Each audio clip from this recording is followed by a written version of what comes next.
get started, we are going to be talking about more cardiovascular drugs. So we went through the majority of them last week, and now we're going to go through a few more this week. So first thing we want to do is we're going to talk about vasodilators. Now we've already mentioned on some of the drugs that we talked about last week that they provide vasodilation, okay? So this is going to be pretty much a review for you when we talk about vasodilators. So the indications for vasodilators are obviously hypertension, because vasodilators are going to help to lower preload and lower afterload. So if we lower preload and afterload, we're essentially going to lower blood pressure. So they're good for hypertension.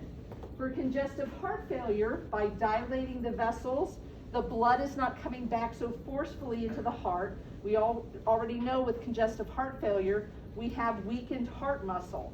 So the heart doesn't have to work so hard if they're taking a vasodilator. And then for coronary artery disease, obviously, coronary artery disease, we have those atherosclerotic plaques that are in the vessels. And so by dilating those coronary arteries, we're able to get more blood to the heart muscle. Therefore, we'll get more oxygen to the heart muscle. And then also by reducing preload, the heart doesn't have to work so hard. And so we're going to help with preventing that chest pain that individuals have when they have coronary artery disease. So there's various types of medications out there that act as vasodilators. We have calcium channel blockers. We already mentioned that some of the calcium channel blockers do dilate the vessels. Nitrates like nitroglycerin will also, that's their job. The main thing that they do is dilate vessels. The ACE inhibitors and the ARBs, you guys have seen those when you have seen your patients in the clinic, where when you look up the classification of the drug, it says it's an ARB or it says that it's an ACE inhibitor. We're going to talk about those today and how they work.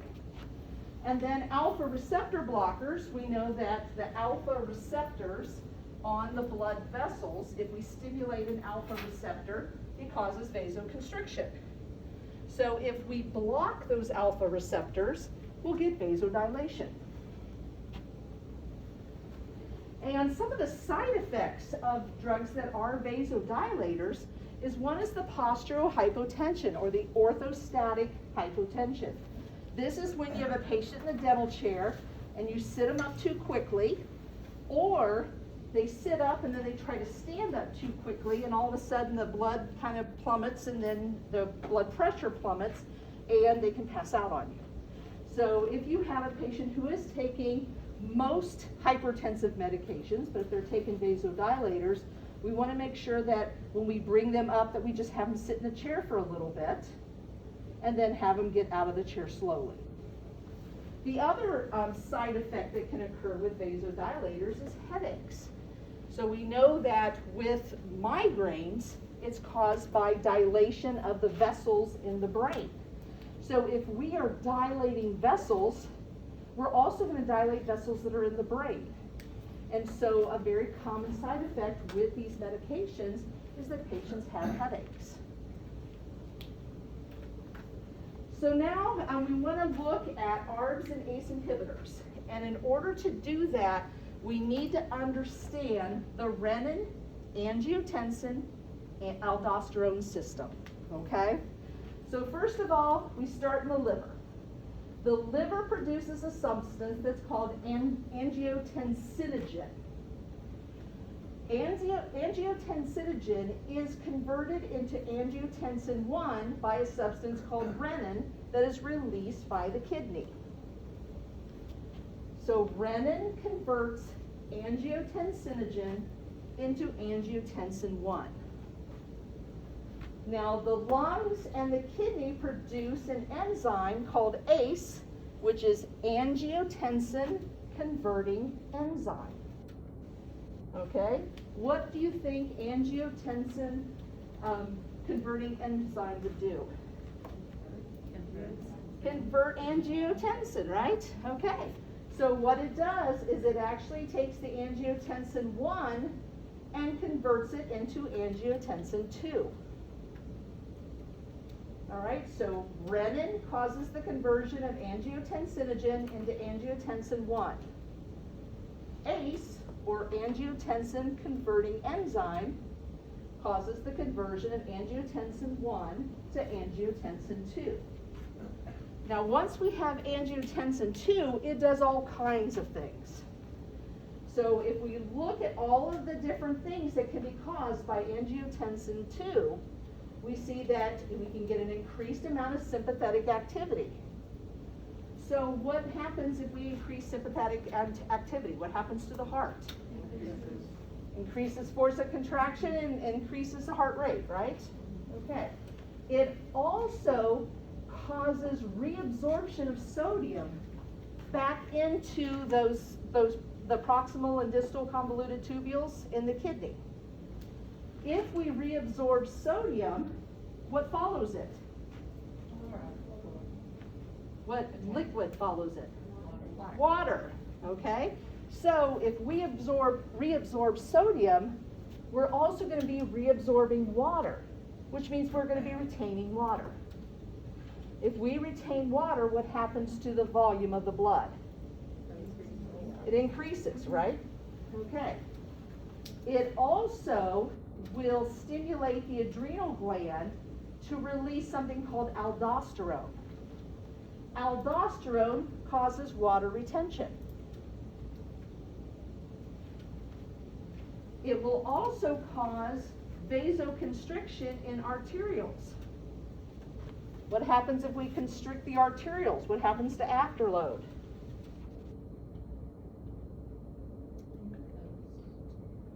What is afterload?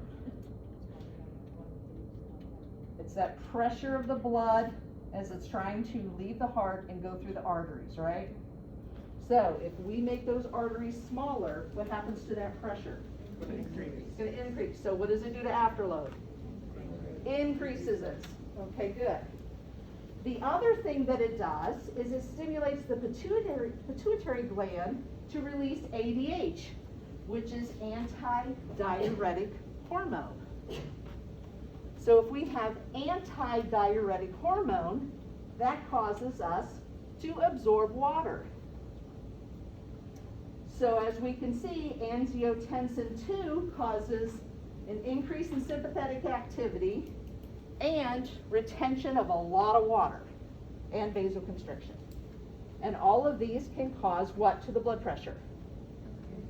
Increase the blood pressure, okay?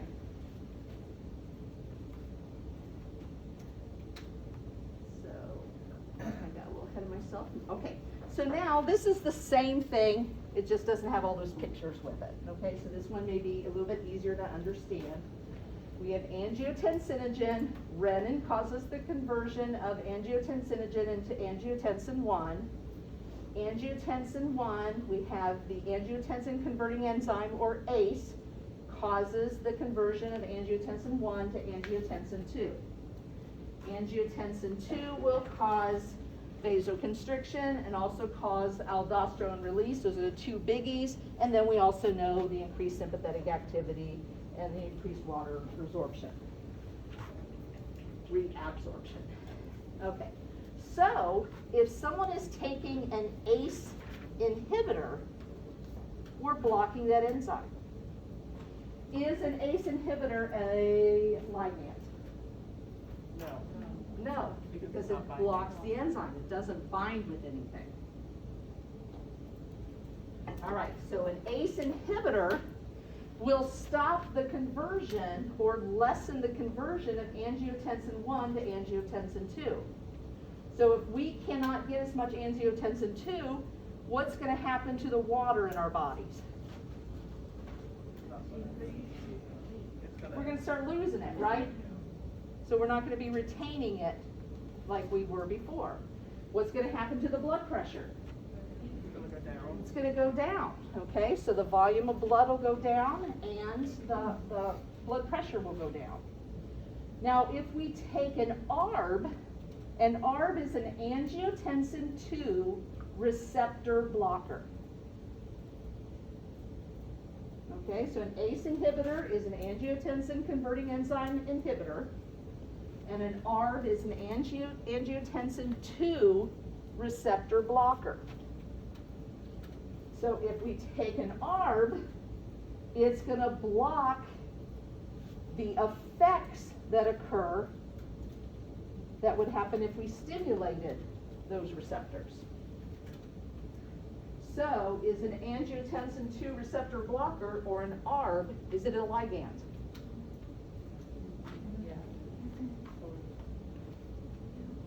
Yeah. Receptor blocker, is it a ligand? Yeah, because it's blocking it. Yes, it binds to the receptor and it blocks it. Is it an agonist or an antagonist? It's an antagonist, okay? So it blocks that. So essentially, whether you take an ACE inhibitor or an ARB, you're going to get pretty much the same effect. We're just stopping it in different levels of the pathway. So it's kind of like the anticholinergic and then the enzyme inhibitor for cholinergic drugs. Like they're doing the same thing, they just have different mechanisms of action. They have different mechanisms of action, but those mechanisms occur in the same place at the synapse. Okay. So yes, in a way, it is. Okay. This one, we're looking at a pathway. So if you're driving down the road, okay, you're at school, and you want to drive to Right Pat down here, okay? So you're driving down 3rd Street to get to Right Pat. Okay, there's a light at Main Street, so you get stopped at the light at Main Street. Half of you get stopped at the light at Main Street. The other half of you get stopped at a light farther down Colonel Glenn. So you end up both at Right Pat at the same time, but some of you got stopped at the first light, and some of you got stopped at the second light. Does that kind of make sense? Yep, okay. I didn't muddy it too much. It's just, it's a pathway. And so the ACE inhibitor stops you at the first stoplight, the ARBs stop you at the second stoplight.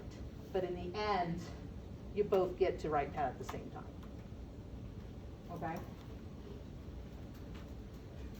Okay, so we look at these inhibitors, the angiotensin pathway inhibitors. Again, he said there's ACE inhibitors and there's ARBs. ACE inhibitor, the biggie one that I want you to know is lisinopril. You will see that a lot of ACE inhibitors will end in the 4 letters PRIL. So remember when we looked at the OLOL, what classification did they belong to? It was the anti-adjuvantic. Specifically, what heart hypertension classification did propranolol and metoprolol belong to? Beta blockers. So if you see an OLOL, you can be pretty sure that it's a beta blocker. If you see PRIL, you can be pretty sure it's an ACE inhibitor. Now there are other ones that have different letters at the end, but the biggies will end up with pril. Okay, so if you see lisinopril, you're going to know that it's an ACE inhibitor. Now ARBs, the biggie I want you to know is losartan. So of these 2 medications, or 2 classifications, the majority of people you're going to see that are on ACE inhibitors are going to be on lisinopril. The majority of people that you're going to see on ARBs are going to be on losartan. Some of you have seen losartan with HCTZ. Do you remember that? Not all of you have had a patient that has that.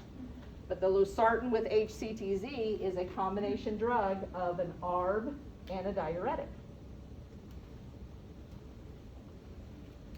So what do these drugs do? One, because they're blocking that pathway, we don't get the vasoconstriction from the aldosterone, so therefore we get vasodilation. And the other thing is that we're going to inhibit the retention of all that fluid. Because again, we're blocking that angiotensin II. So what would we use these drugs with? The same as the vasodilators. We use them for hypertension, congestive heart failure, and coronary artery disease. Now, with ACE inhibitors, especially lisinopril, there's a side effect that a lot of people, suffer with. And that's when they take lisinopril, they're not quite sure why this happens, but people that take ACE inhibitors sometimes will develop a chronic dry cough. And it's annoying as you know what. Okay. What's that? My patient was on lisinopril and he had like the most annoying cough. Oh, really? Oh my Mention God. that to him, because, no, and the reason, don't say you have an annoying cough, but just say, do you cough a lot? And because I've noticed you're on lisinopril, and that's one of the side effects of lisinopril. And he may have this cough and has no idea. You know, my husband, well, let me back up. With insurance companies, a lot of insurance companies will have specific drugs that are in their formulary. And doctors, in order to get the insurance to cover the medication, they have to follow that formulary. And so most insurances, if not all of them, will require doctors to give patients lisinopril first. And that's because it is so cheap. And then if someone starts to get side effects like a chronic cough, then they can move to a second line medication and get that covered. But if they go to that second line medication first, the insurance won't cover it. It'll be out of pocket for the patient. So it's a pain in the butt because patients have to do that. My husband was taking lisinopril, and he started this cough. At that time, I wasn't teaching pharm. I had no idea what this cough was from, but it was annoying the crap out of me because he was coughing all the time. And so I just started thinking about it, and when you start thinking about things, it's like I tried to put a correlation. What has he done differently that now he's got this cough? And the only thing I could come up with is he was taking lisinopril. I'm like, there's no way. It's a heart medicine. How could it be causing this cough? So I started doing some research, and that's exactly what was happening. So now he's on a different medication because that cough, it was annoying him too. So yeah, so with your patient, if they cough a lot, ask them if they've noticed, do they cough all the time, or is it something just, it could be just something going on right now. Okay, so alpha blockers. We had already mentioned there are alpha receptors on blood vessels. If we stimulate an alpha receptor, it causes vasoconstriction. That's why we put vasopressors in local anesthetic, to cause vasoconstriction, the area where we gave the injection. So if we block those alpha receptors, we would expect to get the opposite effect. So when epinephrine or norepinephrine is released by the body, it's going to block those alpha receptors, and we won't get the vasoconstriction. So alpha receptor blockers are going to cause vasodilation. The two ones that you need to know are Cardura and Minipress. You don't see alpha blockers as much as you do some of the other medications, because these are not good for coronary artery disease. It's not that they're not good for coronary artery disease, it's just there's so much better medications for it. So if you have a patient who has hypertension and coronary artery disease, an alpha blocker wouldn't be the first choice to give them, okay? They do have similar side effects as the vasodilators, all the other vasodilators. And their uses are for hypertension and congestive heart failure, but again, not coronary artery disease. They don't work as well for coronary artery disease. And BPH is benign prostatic hyperplasia.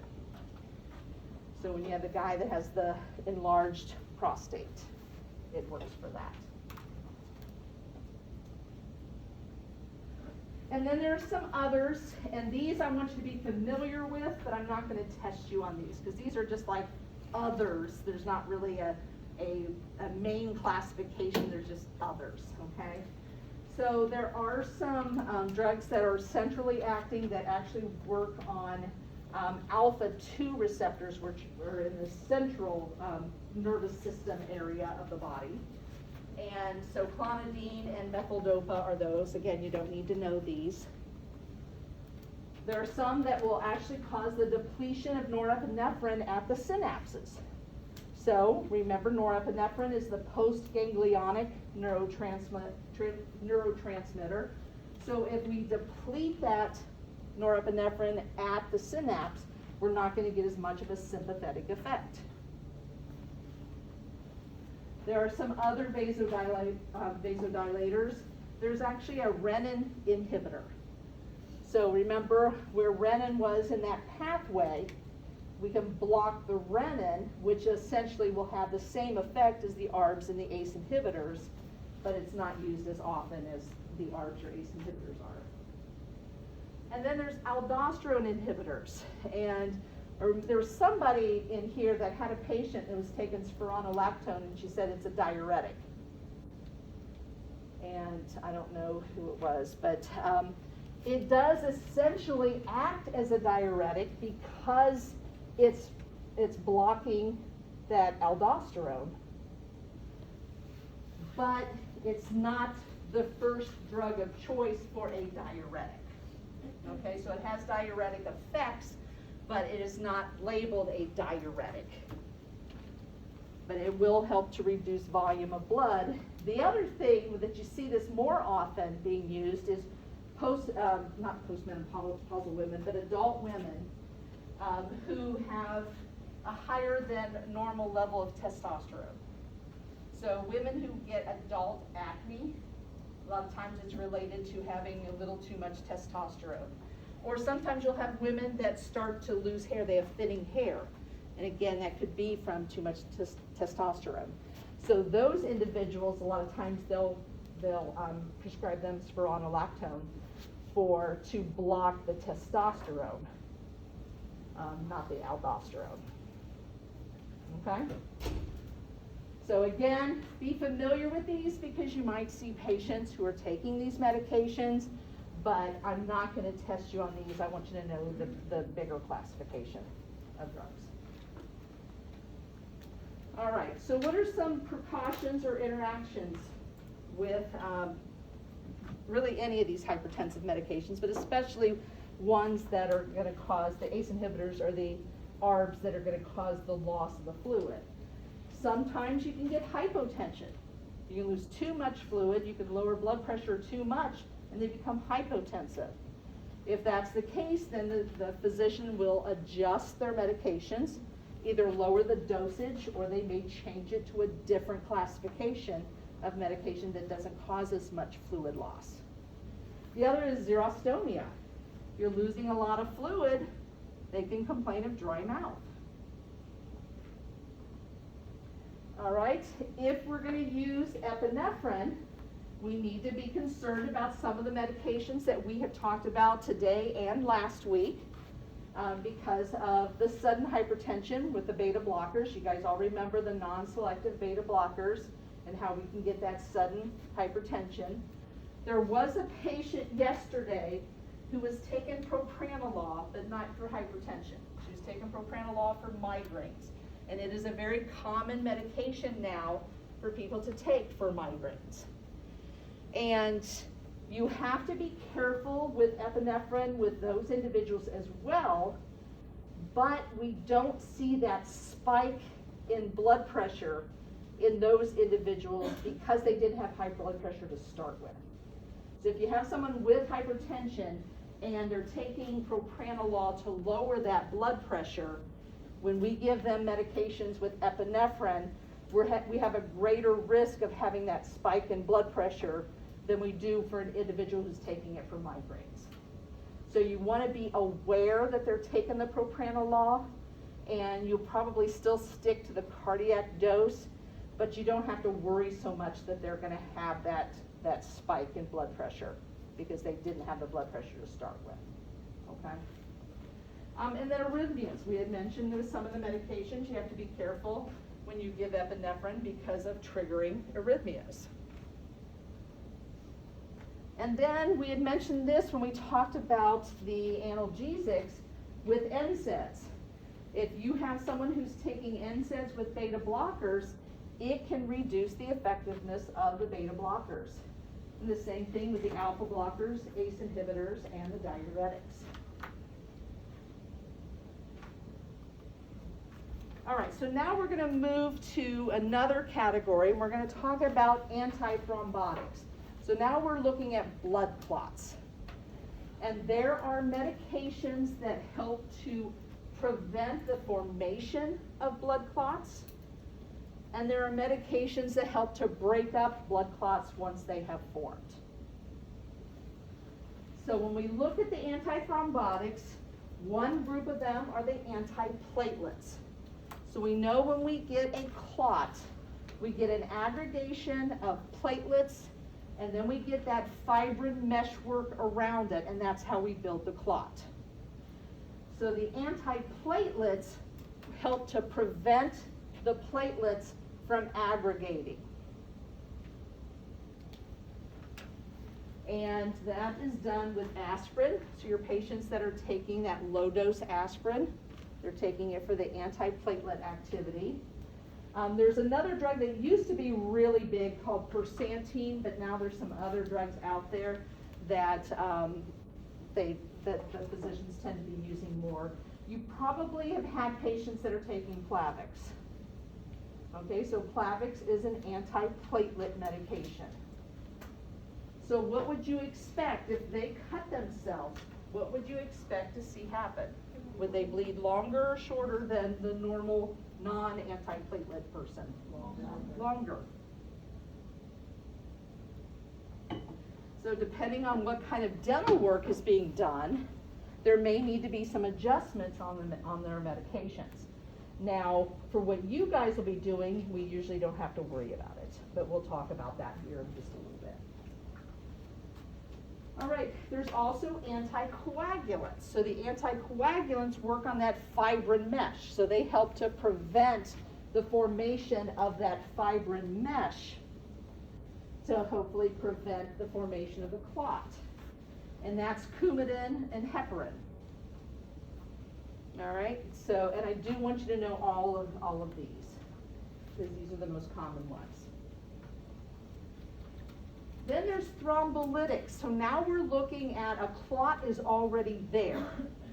So now we have to give, and this is more of an emergency type medication. This isn't something that patient's going to be carrying around with them and they take a pill if they build a clot. This is someone who is at the hospital because they've had a stroke or they've had an MI and they want to bust the clot that's causing it. They'll give them these medications, okay? And the two biggies are streptokinase and TPA, which is tissue plasminogen activator. So what they do is that they convert, both of these will convert plasminogen to plasmin. And plasmin breaks down the fibrin mesh. So we already have a clot, so we already have the aggregation of the platelets, and we have the aggregation of the fibrin mesh around it, or through it. So these medications will break up that fibrin mesh to help to bust the clot.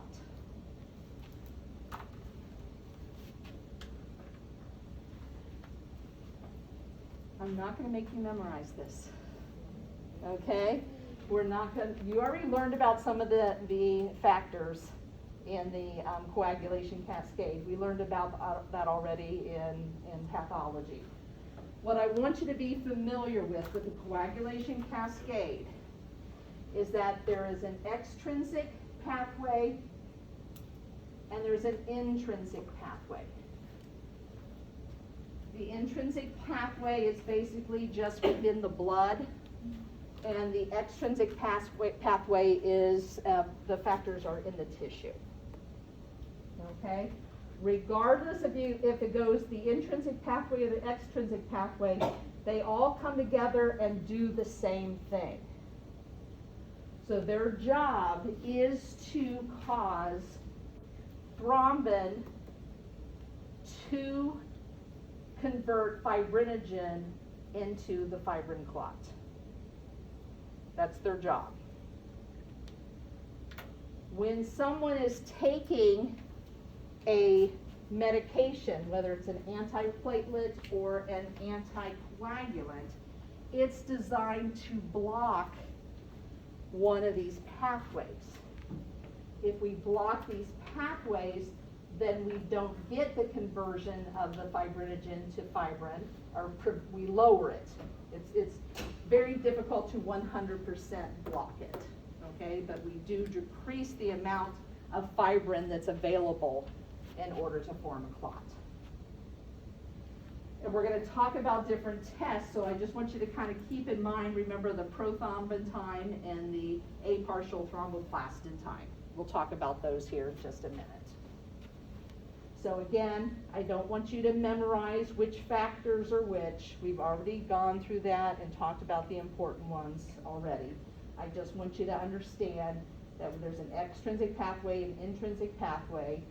When we test someone who is taking certain medications, we will give them either this test or this test, sometimes both tests, in order to determine that if they're in a therapeutic level to prevent or lower the chance of fibrin clots.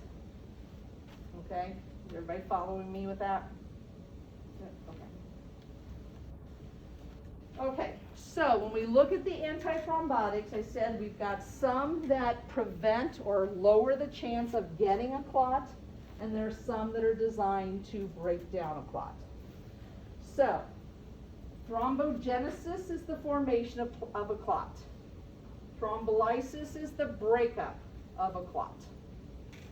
So we have, in order to make a clot, we have platelets that aggregate, and then we have a fibrin mesh. They come together, form the clot. So if someone is taking antiplatelet drug, like the baby aspirin or the Plavix, what it's going to do is it's going to block or greatly decrease the ability of the platelets to aggregate together.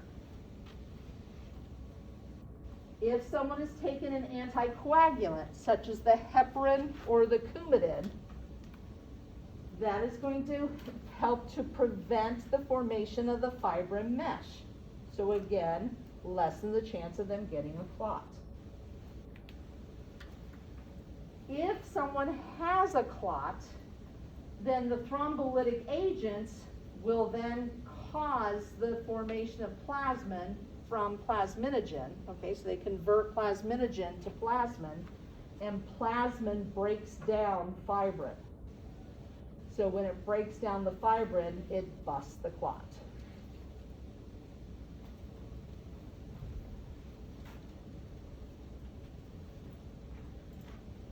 All right, so antiplatelet drugs, we know the biggie that a lot of our patients are taking is a baby aspirin. So if they're taking aspirin, we need to know the dosage that they're taking. The dosage that they're taking is going to help us to understand why they're taking it. Sometimes patients have no clue why they're taking a medication. The doctor told them to take it, so they take it. So we have to sometimes do some detective work to find out what they're taking. So typically, if they're taking it for pain or fever, they're going to take a regular strength aspirin, and that's a 325 milligram pill. Okay, so when you buy the Bayer aspirin, regular strength, it's going to be a 325 milligram tablet. If they need it for anti-inflammatory, then they have to take a higher amount. So now they're going to be taking somewhere between 325 and 650. So they can take 2 regular aspirins. Sometimes they're taking 1,000 milligrams. Remember that ceiling dose was 1,000 milligrams or 1 gram? An extra strength aspirin is 500 milligrams. So they could take 2 extra strength aspirins, and that would be 1,000 milligrams.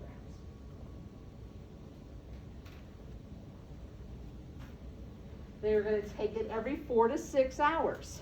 And again, if it's just for pain or fever, they may only need to take a couple doses and they're doing okay. For anti-inflammatory, they have to keep that blood level, that therapeutic level. And so it's important for them to take it on a regular basis. If they're taking it as an antiplatelet dose, that's the baby aspirin, and that's 81 milligrams.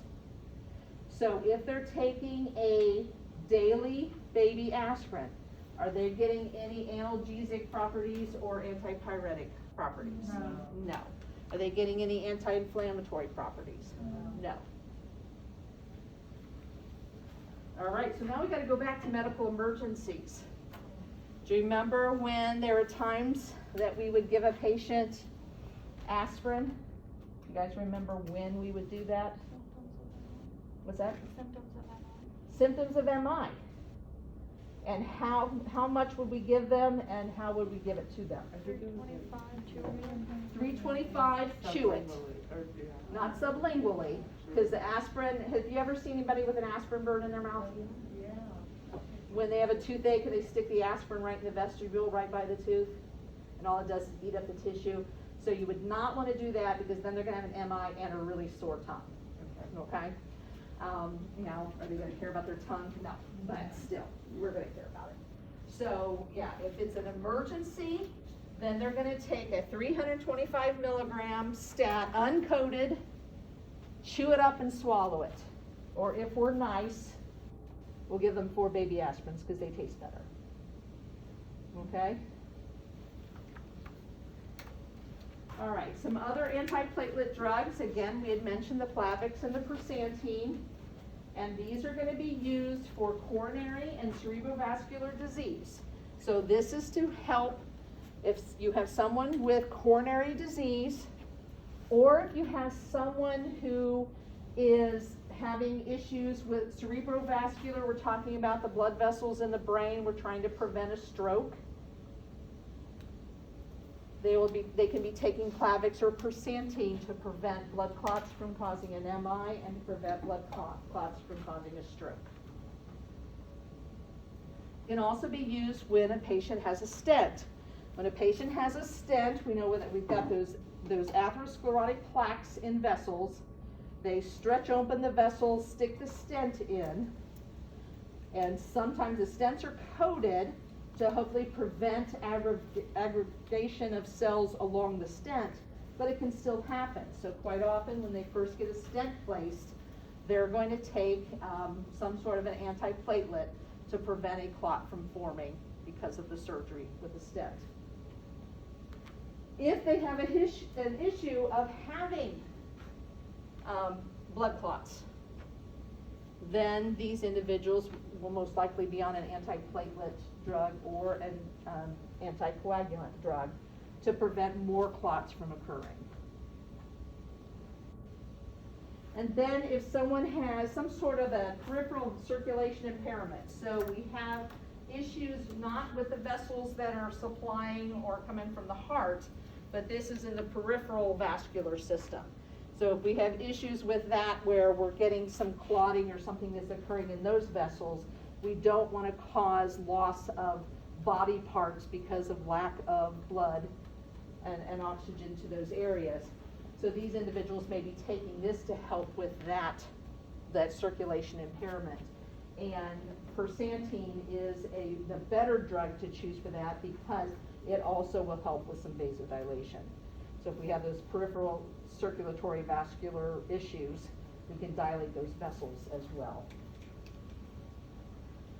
And then Brilinta, I added that because we had a patient last year who was taking a baby aspirin, she was taking Brilinta, and she was taking something else. And the student, it was the student's mom. And so she knew what the baby aspirin was, she knew what the other medication was, she had no idea what Brilinta was, and she didn't look it up. So the patient was on 3 antiplatelet drugs, and she had deep scaling and root planing, and she bled for like 3 days.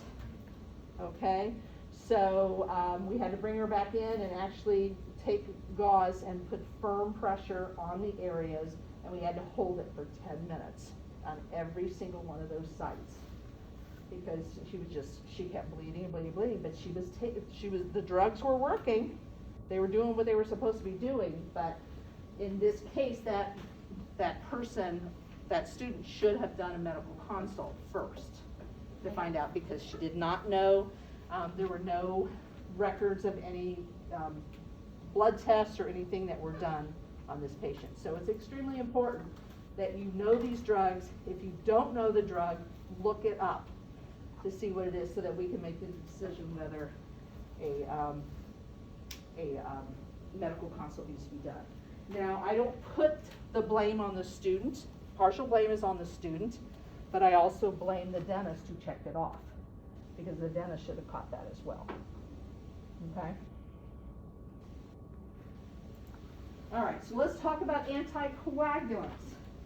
The two anticoagulants are heparin and Coumadin. Those are the ones that we're going to look at. Now, heparin itself is very fast acting and very short acting. So, and it is a medication that has to be given parenterally, so it has to be injected. So it's put into a vein. A lot of times when people are in the hospital and they have an IV, and the IV is going to be in there for a while, a lot of times they'll actually inject heparin every once in a while into that IV to make sure that it stays clear, that we don't get blood clots or clotting around the port where the IV is placed. There is one that I want you to know, it's called Lovenox. Lovenox is what we call low molecular weight heparin. It's a little different because it lasts longer. Lovenox is one that's really good if a patient has had like a hip replacement or some other type of, especially leg-related surgeries, because of the possibility of blood clots. We know that we can get deep vein thrombosis that can then come up and cause issues with the heart or with the brain.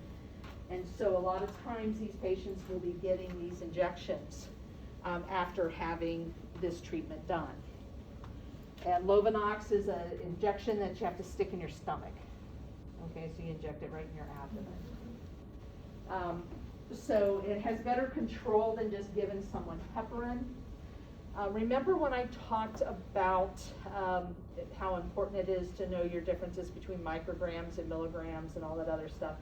Heparin was the drug that was given to patients that they gave it in milligrams instead of, they gave it in, they didn't see the decimal when they didn't put the decimal in, so they gave them much more than what they needed, and these people bled to death. Okay, so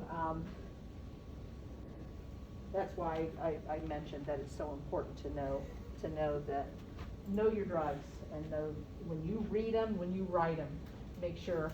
Someone had a patient who was taking a opioid medication yesterday, and the patient said that it was a 3.25. And she thought that the opioid was 3.25, and it's like, no, the opioid was the 5, and it's 325, not 3.25. So again, it's important to know that, to understand that. Is there any type of way to, like, reverse something like that? There is. It's just not easy. When you give it to somebody IV and you give them a massive overdose of it, it's much harder. But yes, there are medications that can be done. Now, what? And for that girl that did this feeling and waiting a moment, is there a medication? Yeah, you can give them vitamin K, give them an injection of vitamin K. Yeah. All right, so heparin is a really good drug in hospitals because say you have, years ago when somebody was on Coumadin and they were gonna have dental work done, it was always they had to stop the Coumadin 5 days before the appointment, and then they had to wait 2 days afterwards before they started again. Well, when a patient is on Coumadin, they're on Coumadin for a reason. Okay? If you take them off Coumadin, you run the risk of something happened. My father-in-law he had a heart valve replacement. And he had to have a procedure done, and so he was on Coumadin because of the heart valve replacement. Yeah, heart valve. Okay, and make sure I was on the right side. Correct side. They stopped his Coumadin 2 days before the appointment, before his surgery, and started again immediately after the surgery. Right after the surgery, he had a stroke. Okay, so it can happen that quickly. So we don't want to have a patient needing to have a tooth extracted, have them go off the Coumadin for 7 days, and then have a stroke. So it's been determined now that it's not as necessary. We don't typically, for most dental procedures, we don't need to stop their medications. We just treat any bleeding that occurs afterwards. But there are times that it does have to be stopped. And so when it does have to be stopped, and these patients are high-risk patients, what they can do is they can actually be admitted to the hospital, and they put them on heparin. Heparin is going to do the same thing as the Coumadin as far as preventing clots. But when they stop the heparin, it's a much shorter time period that they have to wait. Whereas with Coumadin, it takes a couple days for Coumadin to get out of your system. With heparin, you're looking at hours. And so you can stop the heparin, do the procedure, and get them back on the heparin while you get them on the Coumadin so they can build the level back up again. Okay, so it's a safer way of treating those patients. Coumadin, you're going to see patients that are taking Coumadin. Okay, Coumadin is also known as warfarin. And this is taken, it's an oral pill that they take. It does have a delayed action, so it takes a couple days to build it up in the system, and then it takes a couple days for it to clear the system. That's why they would stop the patients ahead of time, and they really didn't need to wait till after the procedure, but because they could take it right away, because it has to build up. But the way that it works is it inhibits vitamin K in the liver. And vitamin K is necessary for proper clotting. So Haley had asked, well, what is the treatment? If we needed to give somebody treatment for bleeding after having a dental procedure, a lot of times they give them vitamin K. Okay? Now you have to be cautious with certain medications, so a couple antibiotics, NSAIDs, and liver disease. You have to be cautious about the warfarin, and sometimes they have to adjust the levels because of that. And then Pradaxa, you may have seen some commercials about Pradaxa. The way that it works is it directly inhibits the thrombin. So it's not through the extrinsic or the intrinsic pathway, it directly inhibits the thrombin. It doesn't have, it really doesn't have the interactions with any other drugs, and you don't have to monitor the person. With the other drugs, especially like when they're taking warfarin, patients have to go in and have a bleeding time done to make sure that they're in therapeutic levels and that they're not over or under. And you don't need to do monitoring with Pradaxa. Xarelto is another one it's relatively new. And it also inhibits thrombin, but it does it indirectly. Again, it doesn't follow the pathway, the extrinsic or intrinsic pathway, but it does inhibit thrombin. And it is interesting because it's actually a low molecular weight heparin, but it's an oral dose. So it was the first of the oral heparin medications. We should know both names for all of those. Most of the time I'm going to give you both names. Okay. Be familiar with both names, but mainly, I would know Xarelto and Pradaxa.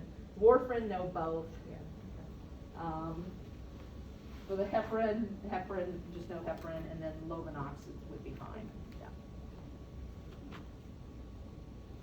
Okay, so let's go back to these pathways.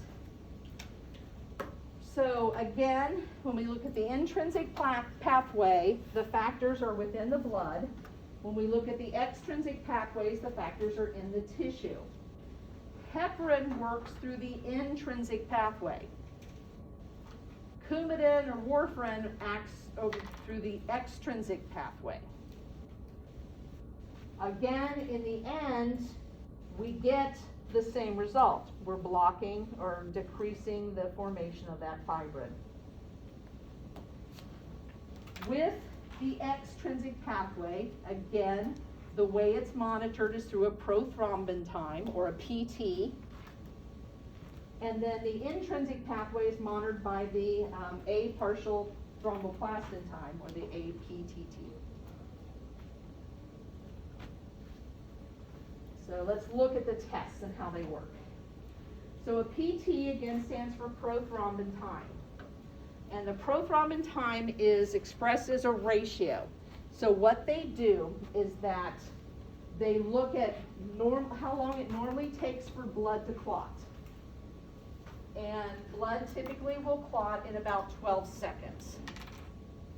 And so for a normal blood, it would be considered, the PT would be a 1. Okay, so if it clots normally within the 12 seconds, it's considered a 1.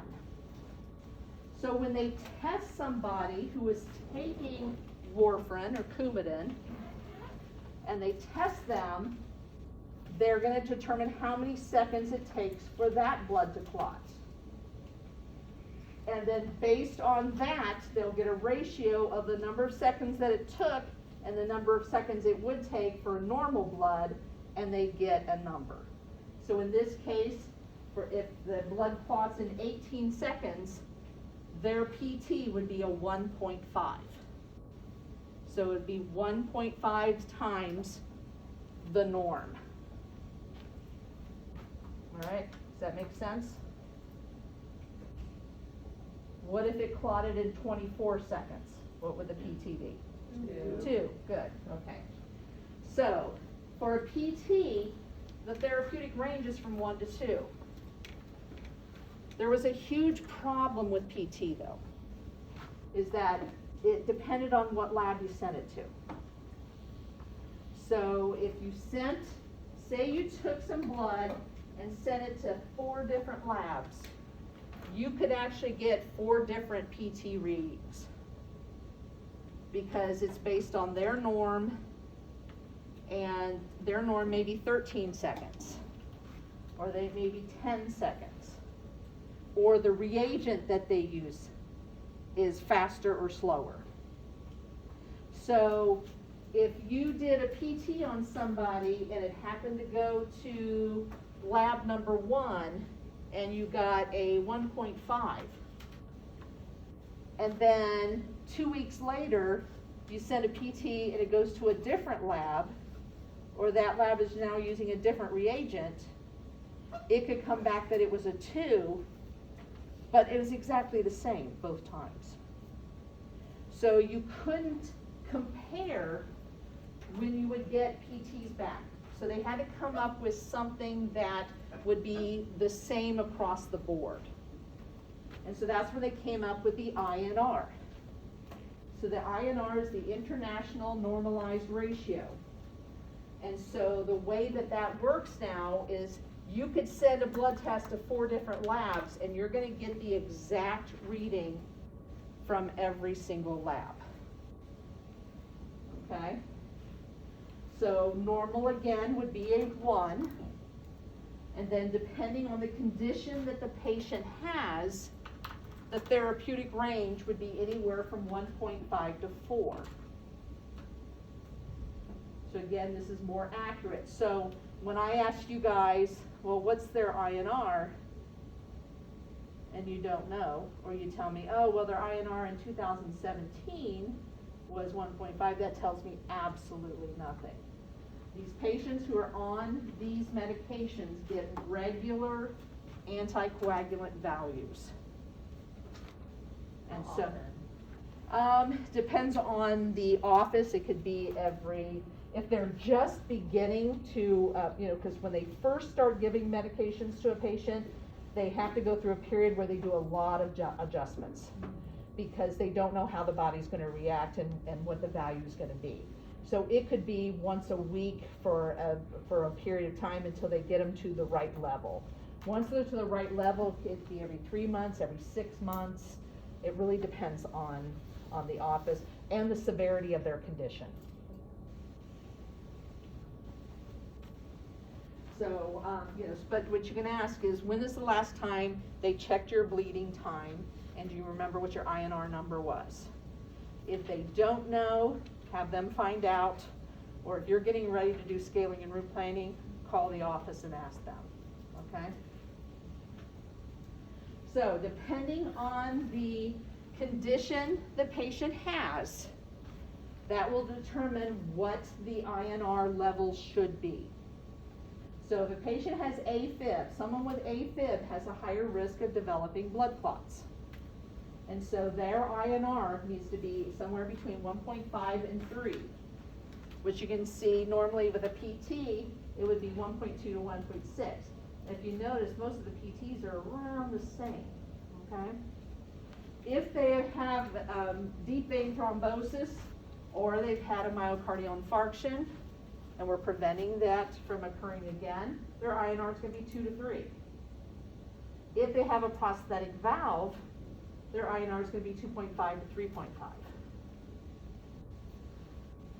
So what would your expectation be for someone to maybe have more significant bleeding after a procedure?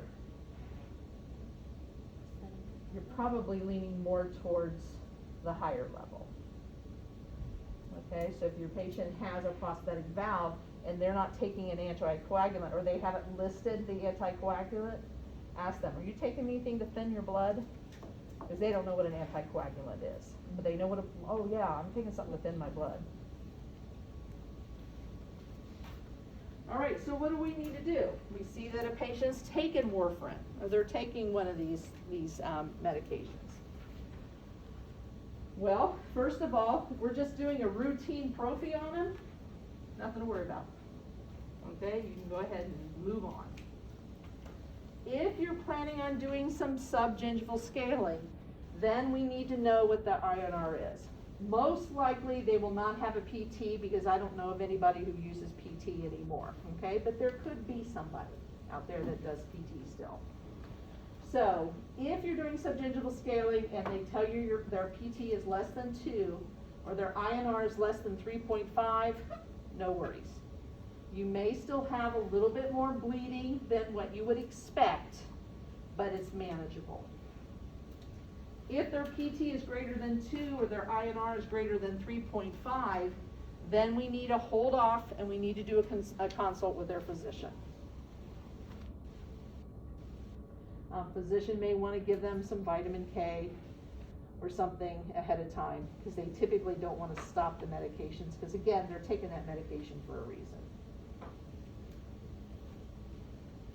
And anytime someone is taking a anticoagulant type of medication, then obviously you guys aren't going to be doing extractions or flap surgery, but if that's what's planned in the office, so say you have the patient in for new patient exam, and then the next appointment's going to be for extractions, or they're going to have some periosurgery or some sort of flap surgery or something like that, then you absolutely want to do a consult before doing anything like that.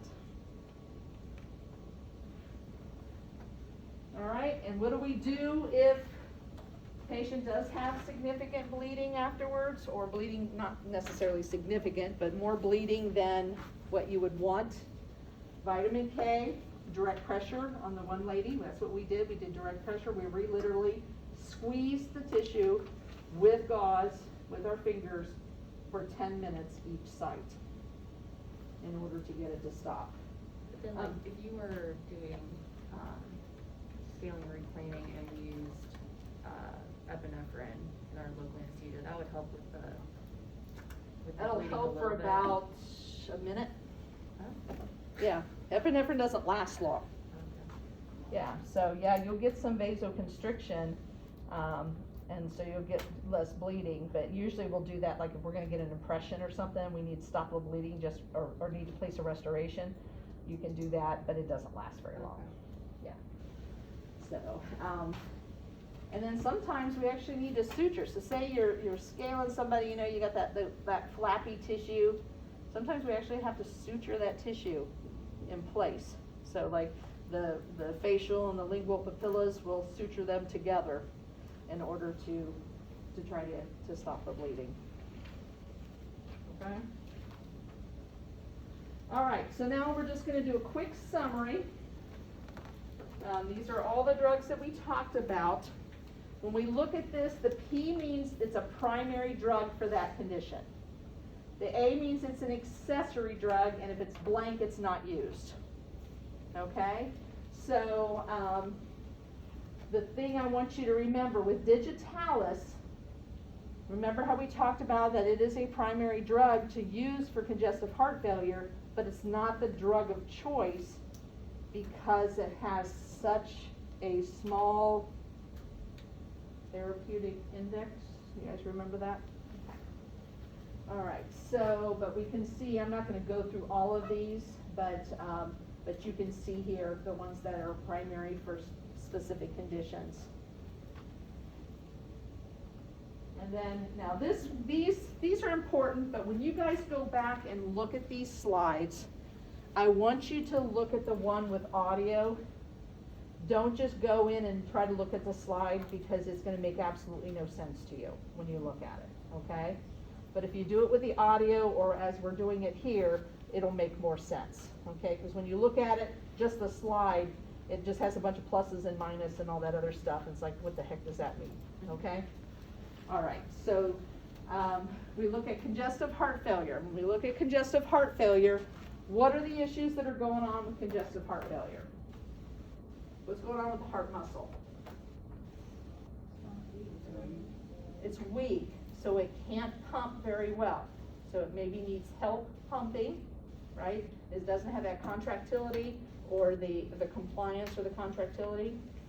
What about, what are other ways that we can treat, what other kinds of drugs can we use to treat congestive heart failure? How would we lower the volume of blood?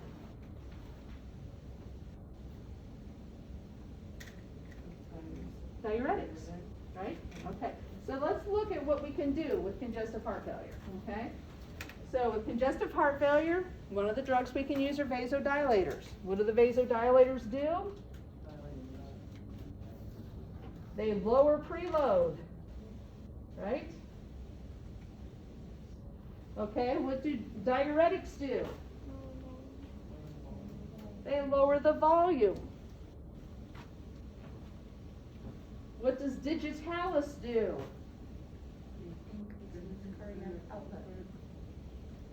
First of all, it helps the contractility of the heart, so it helps the heart muscle work better. If we are able to make the heart muscle work better, what is that going to do to stroke volume? It's going to increase stroke volume. Digitalis also lowers heart rate. So we're going to get an increase in stroke volume and we're going to get a decrease in heart rate.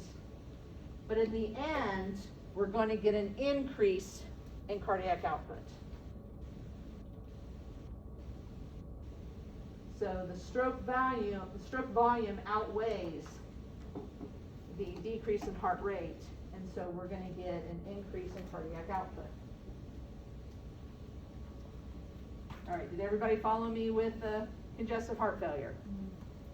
So again, if you just look at that on the slide, it's a little harder to understand. Okay, so with hypertension, what are some options that we have in order to treat hypertension? Well, and I'm looking at, when we're looking at this, oops, I got a little crazy.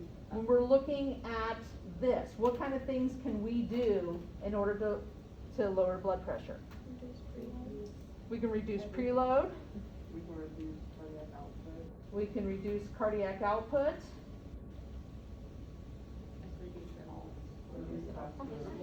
Reduce vascular resistance. So there's a lot of things that we can do. So if we're looking at treatment options for hypertension, we can do all of these things, okay? We can, if we reduce preload, if we reduce the contractility, don't make the heart work so hard. Reduce afterload. All of these will reduce stroke volume. We reduce heart rate.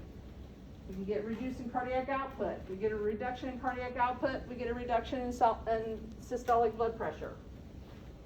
If we reduce the tone of, so the tension in the walls of the arteries. So we reduce that tone. If we reduce the volume of blood, if we reduce the viscosity of the blood, all of those will help to reduce vascular resistance, which will reduce diastolic blood pressure. And that's how we can lower blood pressure. So we can do any of these things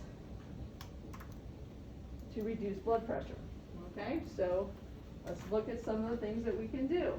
Okay, if we reduce contractility, we reduce stroke volume, we reduce heart rate, we'll reduce cardiac output, and that can be done with beta blockers. Okay? If we want to reduce the vasomotor tone within the arteries, or reduce the volume of blood, we will eventually, or we will cause a reduction in vascular resistance. The tone will be done by vasodilators. Okay? Again, we're looking on the arterial side, so specifically arterial vasodilators. All right, and those include ACE inhibitors, the ARBs, calcium channel blockers, alpha blockers, and the others, that list that we looked at that were others. We want to reduce the volume. We do that with diuretics. All right, any questions about this one? Yes?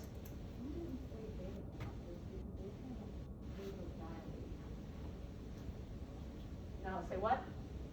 Did you say beta blockers? Because we're trying to vasodilate, correct? So it would be the. There are no beta blockers listed in here. Okay. So do beta blockers vasodilate? No, they don't. No.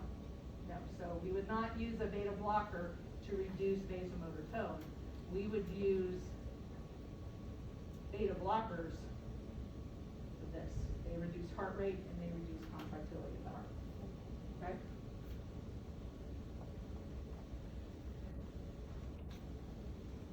Okay, so now let's look at coronary artery disease and angina. What can we do to help treat that? What are some of the things that we use? Not specifically drugs, but classifications. What's that? We can use beta blockers. We can use vasodilators. Let's look at some things that we can do. First of all, if we reduce preload, is that going to help with angina and coronary artery disease? Does the heart have to work so hard if we reduce preload? No. All right, if we reduce heart rate, does the heart have to work so hard if we reduce heart rate? No. We reduce stroke volume. All of that will reduce cardiac output. So we can do that with the vasodilators, the ones that specifically work on the veins, because we're trying to reduce preload. All right. What do the nitrates do? They cause vasodilation. And we already talked about beta blockers. What do beta blockers do? Lower heart rate. Yeah, I know that they block beta. Block beta a lot. Yeah, that's a given. Yeah. I think it's confusing me because when I think of beta blockers, I'm thinking of both beta 1 and 2, like the beta. But beta 1 or beta 2 is not in the heart. Beta 1 is the only receptor that's in the heart. Okay, makes sense. Yeah. So when we take beta blockers, regardless if it's selective or non-selective, the reason we take beta blockers is to block beta 1. All right, so reducing tone, again, arterial vasodilators. Reducing viscosity, how do we reduce viscosity? Anticoagulants and antiplatelets. All right.